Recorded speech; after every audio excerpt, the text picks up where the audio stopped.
Hey everybody, it's Brittany with Divine Bloom and I'm back with another video. Welcome to my channel. If this video blesses you or helps you in any way, please share this video with someone. Also, would you please hit that like and subscribe button? This way you'll be the first to be notified when new videos are released. So guys, I recently read an article and it listed the top 5 regrets that people had at the end of their lives. And this list was so good, y'all, I have to share it with you, okay?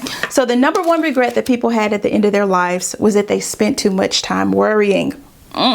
That one hit me. Number 2, they didn't show the people that they loved their real feelings. Number 3, this is another good one. They cared too much about what other people thought. Number 4, they didn't follow their passion. And then number 5, they tried too hard to be perfect. And over the next few weeks, I'm going to be talking about these regrets. But on today, I want to zoom in on that 5th regret, trying too hard to be perfect.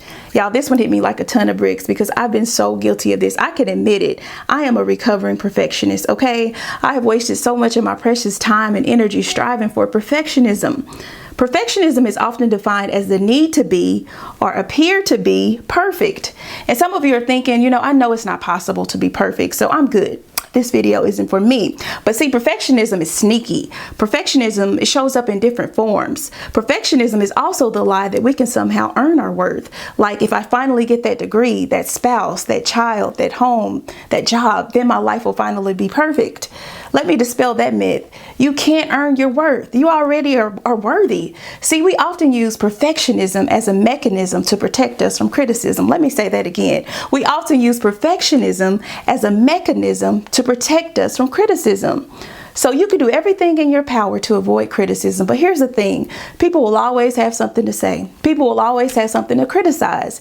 You'll be too fat for some people. You'll be too skinny for other people. You'll talk too much for some people. You won't talk enough for other people. So if you're living your life trying to avoid criticism, you're wasting your precious time. Perfectionism is exhausting and it's time consuming. And it might be the very thing that's stopping you from reaching your God-given potential. So if you're struggling with perfectionism in any form, then this video is for you.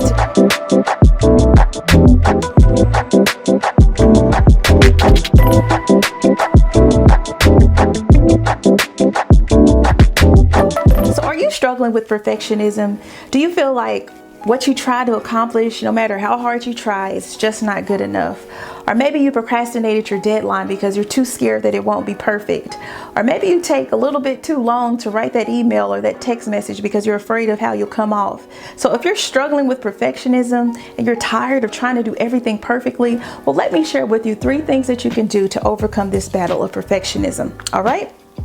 So the first thing that you need to do to overcome the battle of perfectionism is that you have to set realistic expectations. See, perfectionism is a vicious cycle. First, you set an unreachable goal, then you work tirelessly to reach that goal, then you start second guessing yourself, and finally you fail to meet the goal.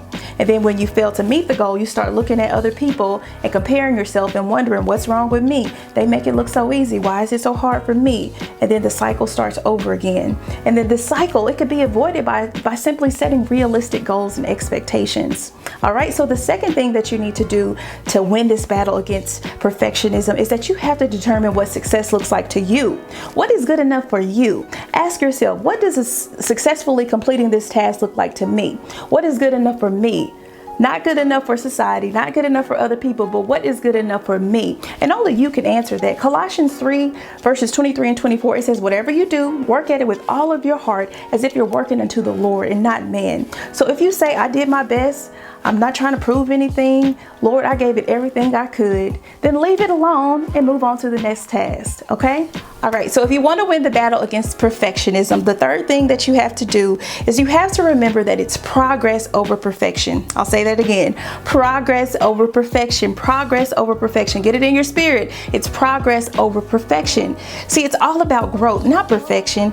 Focus on the process and not just the end result. See, we're an instant gratification society. We want to skip to the end. We want to skip to the good part. We want to skip to the success.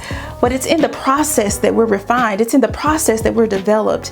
You know, I think about these YouTube videos and I often go back and I review them and I look at what I could have done better and how I could get better. And sometimes I cringe because it's like, what are you doing, girl? Then I remember my end goal, and my end goal is to encourage others to stay rooted in God. And I might not be perfect. I may not have the perfect pitch or pace, or sometimes I'll stumble over my words every now and then, but that's okay, because I'm going to keep going and I'm just going to keep trying to get better. And you know what? Where I'm weak, God is strong, and his anointing and his grace, it makes up the difference. See, perfectionism demands immediate completion rather than acknowledging the process of growth. With every task you do, remember it's progress over perfection. All right, so if you want to win the battle of perfectionism, this is what you have to remember. Number one, you have to start setting realistic goals and expectations. Number two, you determine what success looks like to you, not society, not other people, but to you. And then finally, remember it's progress over perfection. Y'all, I'm so glad that I serve a perfect God that uses imperfect people. God is perfect, so I don't have to be, and that takes the pressure off of me. See, perfectionism is a form of fear. Fear of rejection, fear of criticism, fear of missing an imaginary mark. But God didn't give us a spirit of fear. So you don't have to fear what other people think of you. You don't have to fear if it's not perfect. Remember that done is better than perfect. Again, done is better than perfect. So stop wasting your time and your energy trying to be perfect, all right? So remember, progress over perfection. Done is better than perfect. And most importantly, guys, stay rooted in God. I love you, and we will talk again very soon.